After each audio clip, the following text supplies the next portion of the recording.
Welcome to my channel Living Librarian. I'm your host Dave. I'll be sharing knowledge about consciousness, spirituality, and life. Stay tuned. What is karma? And types of karma? By Devkumar, podcast. What is karma? Karma is one of the universal laws that has been specified in most of the scriptures and is related to cause and effect. This law states that for every action, there is a reaction. Whatever you put out will eventually come back to you. Few important points to remember. 1. An action that brings merit will ultimately result in happiness.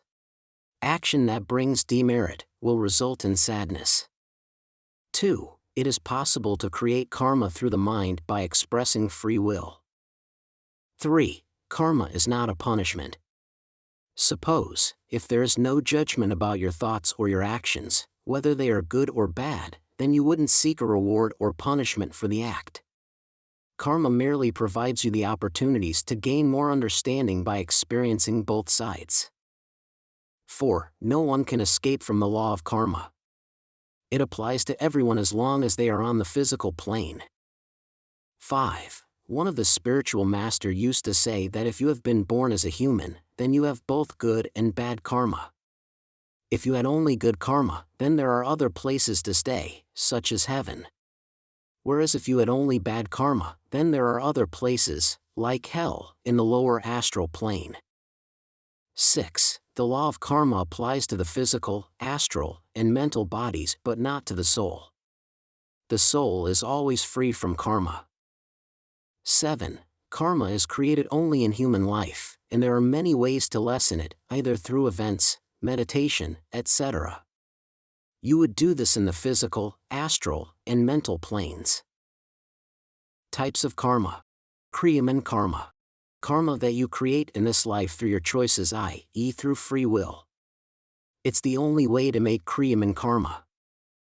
For instance, if Neo robs someone's house, karma is not going to come back in the same way as if somebody stole from Neo. Karma can come back in many other ways as well. Since Neo is vibrating at that level, he would inevitably experience similar consequences in nature. For example, it could be losing his girlfriend, receiving a fine in the mail, etc. Prarabdha Karma.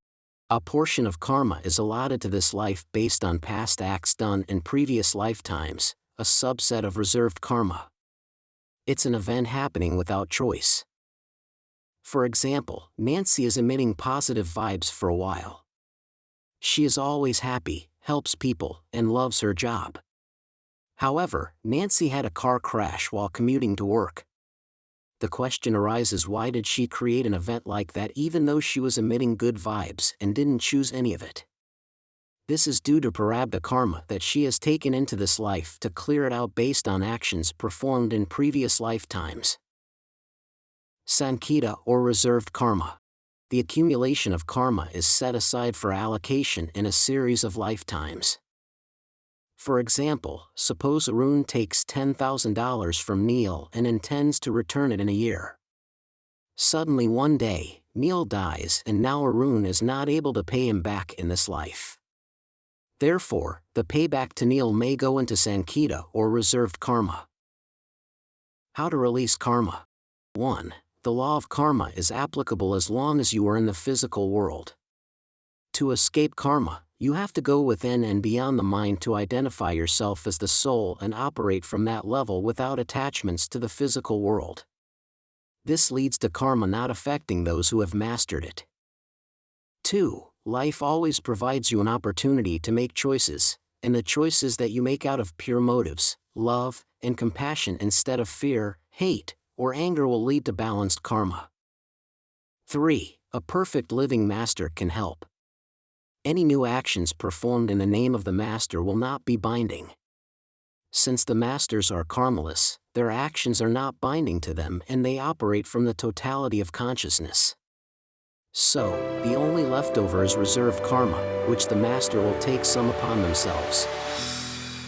By Devkumar.